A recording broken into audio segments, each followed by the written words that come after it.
तो लीजिए प्यारे विद्यार्थियों, हमारे पास में आ चुका है आपका मासिक मूल्यांकन सितंबर 2025 के लिए कक्षा 12 का आपका इतिहास का पूरा पेपर और इसका पूरा सॉल्यूशन। जी हाँ प्यारे बच्चों, यहाँ पर मैं आपको पूरा का पूरा पेपर विद सॉल्यूशन के साथ में बताने वाला हूँ। एक भी क्वेश्चन का आंसर प्यारे बच्चों यहाँ से आपका मिस नहीं होगा।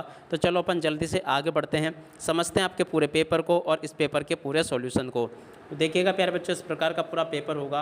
समय आपके पेपर के लिए 1 घंटे का मिलेगा। पूर्णांक प्यारे बच्चों आपका 20 अंकों का होगा। और जैसा पेपर प्यारे बच्चों मैं आपको बताऊंगा ना, ठीक वैसा का वैसे पेपर आपका परीक्षाओं में आएगा। तो चलो अपन जल्दी से आगे बढ़ते हैं, समझते हैं आपके पूरे पेपर को। देखिएगा इस प्रकार का पूरा पेपर होगा, जो कि यहाँ पर आप लोग देख सकते हो। यहाँ पर आपसे क्वेश्चन पूछे गए हैं, सही विकल्प चुनकर प्रत्येक प्रश्न का 1 अंक लिखिए। तो देखो प्यारे बच्चों, एक एक अंक के प्यारे बच्चों क्वेश्चन आपको दे रखे हैं। तो चलो मैं आपको एक एक क्वेश्चन का उत्तर बताता हूँ। पहला क्वेश्चन प्यारे बच्चों पूछा है, भक्ति आंदोलन के एक प्रमुख संत मीराबाई किस क्षेत्र से संबंधित थी। तो देखो प्यारे बच्चों, इसका राइट आंसर आपका आ जाएगा राजस्थान से संबंधित थी। और अब अगला क्वेश्चन, सूफी परंपरा में शेख या पीर किसे कहते हैं। देखो प्यारे बच्चों, सूफी परंपरा में शेख या पीर किसको कहा जाता है। तो देखो प्यारे बच्चों, इस क्वेश्चन का राइट आंसर आपका आ जाता, एक सूफी संत का गुरु को कहा जाता है। ठीक है ना, इस क्वेश्चन का उत्तर प्यारे बच्चों ये होगा। और अब अगला क्वेश्चन, विजयनगर साम्राज्य की स्थापना किस नदी के तट पर हुई थी। देखो प्यारे बच्चों, ये जो क्वेश्चन आपसे पूछा गया ना, इस क्वेश्चन का राइट आंसर आपका क्या आ जाएगा, तुंगभद्रा नदी के तट पर हुई थी। ग नंबर का प्यारे बच्चों इसका राइट आंसर होगा। और अब अगला क्वेश्चन, विजयनगर साम्राज्य का प्रसिद्ध शासक कौन था जिसे शासनकाल में ये अपने चरमोत्कर्ष पर था। तो देखो प्यारे बच्चों, चौथे नंबर का जो क्वेश्चन पूछा ना, इस क्वेश्चन का राइट आंसर आपका आ जाएगा कृष्णदेव राय। ठीक है ना, यहाँ से आप लोग इस क्वेश्चन के उत्तर को देख लें और पूरा का पूरा प्यारे बच्चों समझ लें। उसके बाद में देखो अगला क्वेश्चन, अमर नायक प्रणाली किस साम्राज्य की एक प्रमुख विशेषता थी। देखो प्यारे बच्चों, ये जो क्वेश्चन आपसे पूछा ना, इस क्वेश्चन का राइट आंसर यहाँ से देख लेना, ये विजयनगर साम्राज्य की प्रमुख विशेषता थी। ठीक है ना, यहाँ तक के प्यारे बच्चों मैंने आपको सभी क्वेश्चन और उन क्वेश्चन के उत्तर बता दिए हैं। अब चलो उसके बाद में मैं आपको आगे के सभी क्वेश्चन और उन क्वेश्चन के उत्तर बताता हूँ। प्रश्न नंबर 2 में प्यारे बच्चों आपसे रिक्त स्थान पूर्ति पूछी गई है। तो चलो मैं आपको यहाँ से रिक्त स्थान पूर्ति और बता देता हूँ।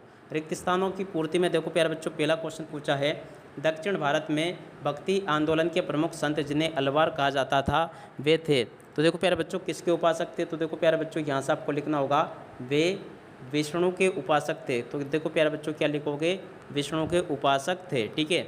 और अब अगला क्वेश्चन प्यारे बच्चों देखते हैं, सूफी संतों का निवास स्थान जिसे धर्मशाला या खानका भी कहते थे वे कहलाता था। तो देखो प्यारे बच्चों क्या कहलाता था। तो देखो यहाँ से आपको लिखना होगा दरगाह। तो देखो यहाँ से आपको क्या लिखना होगा, दरगाह। प्यारे बच्चों इस क्वेश्चन का राइट आंसर आ जाएगा। ठीक है। और अब अगला क्वेश्चन प्यारे बच्चों, विजयनगर साम्राज्य में शाही केंद्र में स्थित महानवमी डिब्बा का उपयोग के लिए किया जाता था। देखो प्यारे बच्चों, महानवमी डिब्बा का उपयोग काय के लिए किया जाता था, महानवमी उत्सव के लिए किया जाता था। तो देखो प्यारे बच्चों, यहाँ से क्या लिखना है, महानवमी और उसके बाद में उत्सव के लिए इसका उपयोग किया जाता था।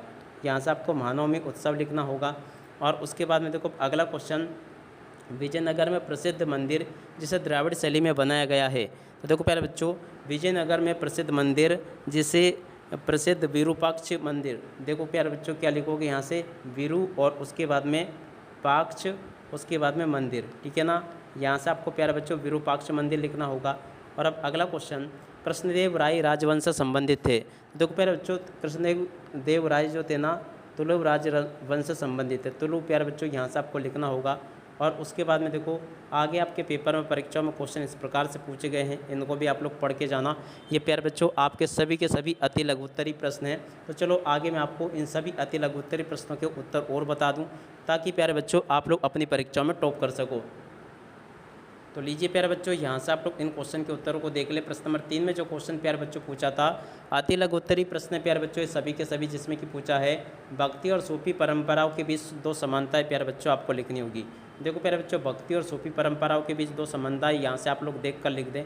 दूसरा क्वेश्चन, अलवार और नैनार संतों के बीच क्या अंतर है। इस क्वेश्चन के उत्तर को प्यारे बच्चों यहाँ से देख कर लिख दें। और अब अगला क्वेश्चन, विजयनगर साम्राज्य की स्थापना किसने की थी। तो देखो प्यारे बच्चों इस क्वेश्चन के उत्तर को यहाँ से देख कर लिख दें।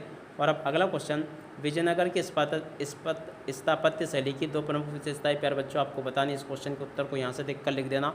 और उसके बाद में देखो अगला क्वेश्चन पढ़ते हैं, अमर नायक प्रणाली का संक्षेप में वर्णन प्यारे बच्चों आपको करना होगा। अमर नायक प्रणाली का प्यारे बच्चों संक्षेप में वर्णन आपको यहाँ से करना होगा। इस प्रकार से प्यारे बच्चों आप लोग इसको देख लें और पूरा का पूरा इसको समझ लें। यहाँ तक के प्यारे बच्चों मैंने आपको सभी क्वेश्चन के उत्तर बता दिए हैं। आशा करता हूँ कि आपको ये सभी क्वेश्चन और उन क्वेश्चन के उत्तर आपको अच्छे से समझ में आ गए होंगे। एक भी क्वेश्चन का उत्तर प्यारे बच्चों यहाँ से आपका मिस नहीं होगा। जैसे क्वेश्चंस प्यारे बच्चों मेरे द्वारा आपको बताए गए ना, ठीक वैसे के वैसे क्वेश्चंस आपको पेपर में देखने को मिल जाएंगे। अब इसी के साथ में प्यारे बच्चों इस वीडियो को यहीं पर पूरा करते हैं। नमस्कार, जय हिंद, जय भारत।